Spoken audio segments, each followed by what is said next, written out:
Hey everyone, it's Amy. In this episode, you'll hear an excerpt from La peau de chagrin.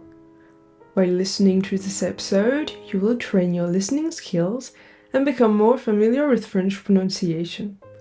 I've added subtitles so you can read along and do some shadowing if you want.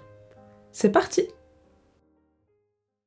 En montant l'escalier intérieur qui conduisait aux salles situées au premier étage, il vit des boucliers votifs, des panoplies, des tabernacles sculptés, des figures en bois pendues au mur, posées sur chaque marche.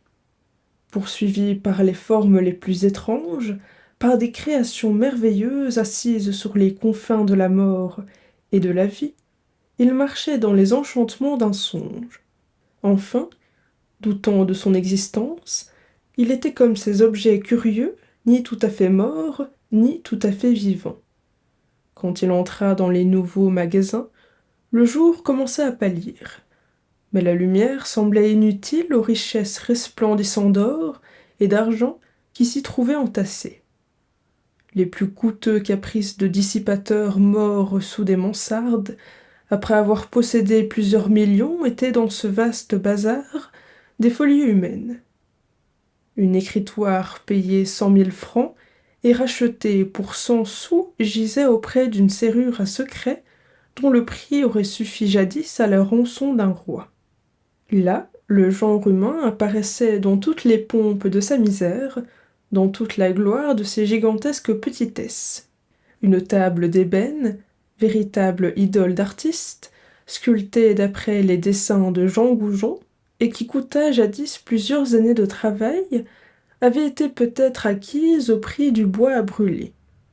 Des coffrets précieux, des meubles faits par la main des fées, y étaient dédaigneusement amoncelés.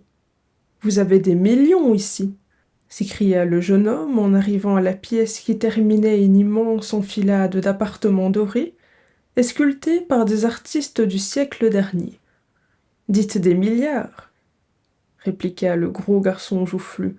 « Mais ce n'est rien encore. Montez au 3e étage et vous verrez. » L'inconnu suivit son conducteur et parvint à une 4e galerie où successivement passèrent devant ses yeux fatigués plusieurs tableaux du Poussin, une sublime statue de Michel-Ange, quelques ravissants paysages de Claude Lorrain, un Gérard Dow qui ressemblait à une page de Sterne, des Rembrandt, des Murillo, des Velasquez sombres et colorés comme un poème de Lord Byron, puis des bas-reliefs antiques, des coupes d'agate, des onyx merveilleux. Enfin, c'étaient des travaux à dégoûter du travail, des chefs-d'œuvre accumulés à faire prendre en haine les arts et à tuer l'enthousiasme. Il arriva devant une vierge de Raphaël, mais il était las de Raphaël. Une figure du cortège qui voulait un regard ne l'obtint même pas.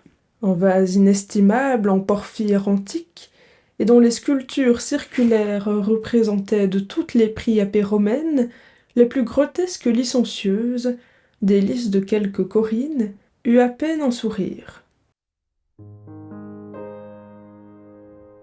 Thank you for listening to this episode.